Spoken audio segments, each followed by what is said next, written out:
I wanted to just touch base on my personal opinions and some of my reflections after working at an ABA center as a speech language pathologist.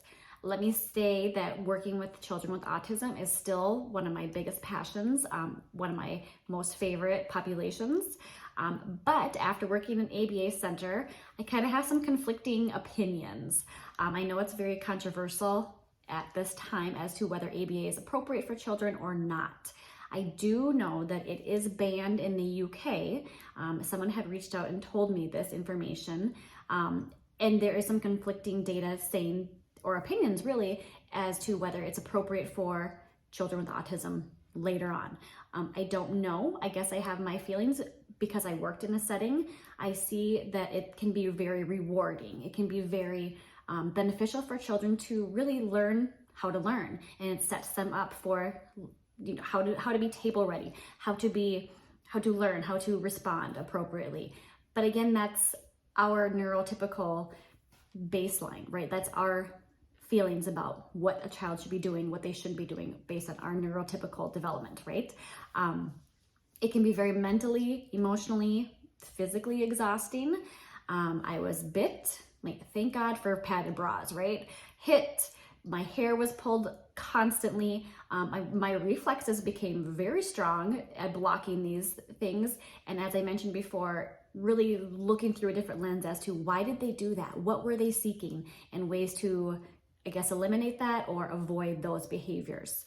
We did have CPI training that was crisis prevention intervention training. So I did learn how to unlock a child's fingers from my hair or block a scissors from coming at my face.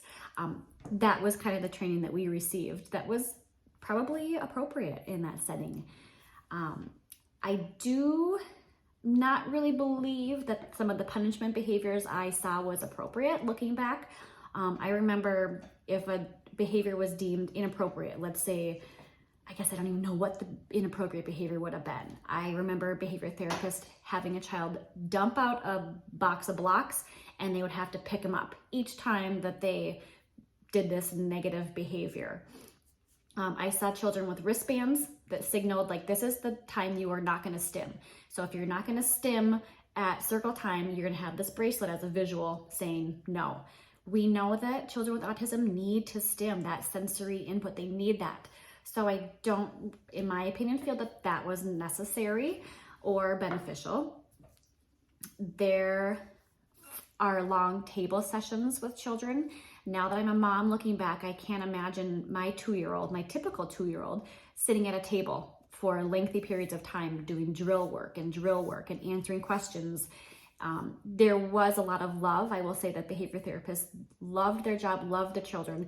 It was never anything to worry about. No, nothing that I would have worried about, but it was a long day. It was a long day for these little ones. At the end of the day, it was a long day.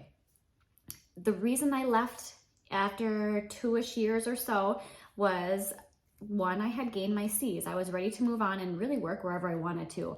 My burnout was kind of ramping up and I was getting burnt out. I wanted to explore a different avenue. I wanted to expand my knowledge and really use my knowledge that I learned in grad school. I felt working in an ABA center with solely children with autism, I was only tapping into one portion of my brain, my knowledge, in working with this population. I wanted to expand that and really work with a lot of different children with different diagnoses, different disabilities, and problem solve a little bit more than I had with just one population.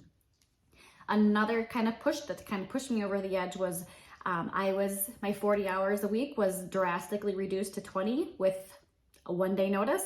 I was given notice on a Friday that my hours would be reduced to 20 starting Monday. That was kind of my kicker that I'm like, it is time to look for something else. And I did, and you'll find in the next video where I went after my ABA center experience.